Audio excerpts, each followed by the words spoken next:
मध्य प्रदेश में लगातार चुनावी चुनौतियों का सामना कर रही कांग्रेस अब अपनी राजनीतिक रणनीति में बड़ा बदलाव करने जा रही है। पार्टी की नजर अब जेनजीज यानी कि नई पीढ़ी और युवा मतदाताओं पर है।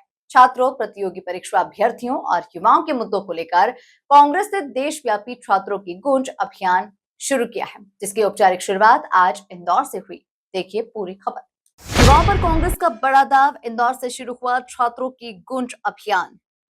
जेनजीज को साधने की कांग्रेस की रणनीति। छात्रों और अभ्यर्थियों के बीच पहुंचेगी कांग्रेस। 40 दिन तक चलेगा देशव्यापी अभियान। पेपर लीक मुद्दे पर कांग्रेस का हमला। देश और प्रदेश की राजनीति में युवाओं की भूमिका लगातार बढ़ रही है। इसी को ध्यान में रखते हुए कांग्रेस ने अब युवा वर्ग को अपने आंदोलन और विचारधारा से जोड़ने की बड़ी रणनीति बनाई है। राजस्थान के कोटा में कांग्रेस नेता राहुल गांधी के छात्रों के साथ संवाद कार्यक्रम को मिली प्रतिक्रिया के बाद पार्टी ने देश भर में छात्रों की गूंज अभियान शुरू करने का फैसला किया है। मध्य प्रदेश में इस अभियान की शुरुआत इंदौर से हुई, जहां कांग्रेस के राष्ट्रीय सचिव अभिषेक दत्त ने कार्यक्रम का शुभारंभ किया। अभिषेक दत्त ने कहा कि इंदौर देश में सबसे बड़े कोचिंग हब में से एक है, जहां पर हर साल 20 से 25,000 छात्र मेडिकल प्रवेश परीक्षा यानी कि नीट की तैयारी और परीक्षा में शामिल होते हैं। उन्होंने केंद्र सरकार और राष्ट्रीय परीक्षा एजेंसी यानी कि एनटीए पर निशाना साधते हुए आरोप लगाया कि वर्ष 2017 में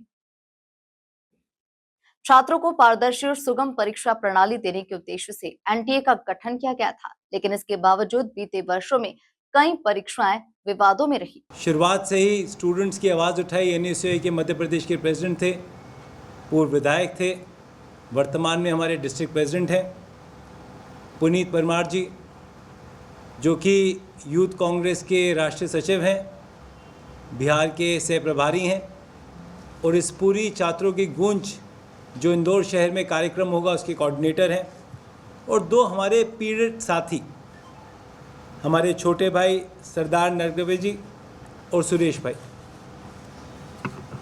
साथियों, मैं आपको ये बताना चाहता हूँ कि जिस तरीके से इंदौर शहर पूरे देश में कोचिंग हब की वजह से जाना जाता है, आज इंदौर शहर में लगभग 70 से 80 हज़ार बच्चे अलग अलग शहरों से पढ़ने आते हैं, जिसमें से 20 से 25 हज़ार बच्चे हर साल नीट का एग्ज़ाम भी देते हैं।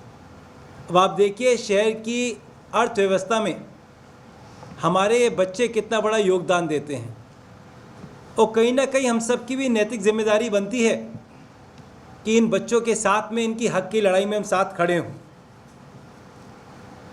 मध्य प्रदेश का पेपर लीक का, व्यापम का, और अब जो बीमारी पूरे देश में फैल गई है एनटीए के नाम से, एक पुराना नाता है। मुझे याद है आज से लगभग 13-14 साल पहले से पार्टी का ये अभियान अगले 40 दिनों तक देश के 28 प्रमुख शहरों में चलाया जाएगा। इस दौरान कोचिंग संस्थानों, कॉलेज परिसरों, पुस्तकालयों और युवा समूहों के बीच संवाद कार्यक्रम आयोजित किए जाएंगे। अभियान के समापन पर 9 अगस्त को दिल्ली में एक बड़ा राष्ट्रीय कार्यक्रम आयोजित किया जाएगा। कांग्रेस ने संकेत दिए कि इस मंच से शिक्षा व्यवस्था में सुधार, परीक्षा प्रणाली में पारदर्शिता और वार्षिक परीक्षा कैलेंडर लागू करने जैसी मांगे प्रमुखता से उठाई जाएंगी।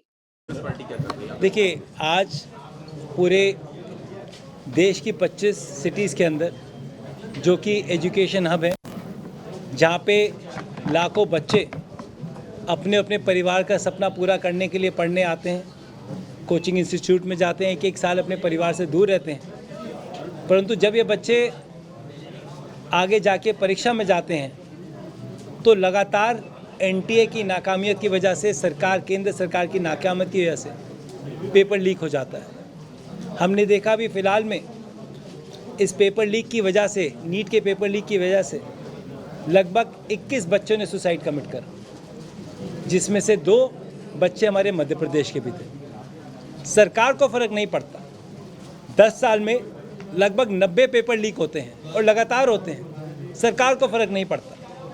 एनटीए का 2017 में जब से गठन हुआ है, उसके बाद पेपर लीक माफिया को एक तरीके से संरक्षण सरकार ने दिया है। जब पेपर लीक माफिया से पूछा जाता है कि आपको पेपर लीक के बारे में क्या कहना है, तो माफिया के लोग कहते हैं जेल, बेल और खेल।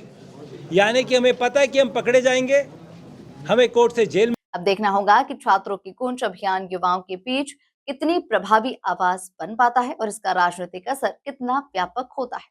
Bureau report, MP news, Indore.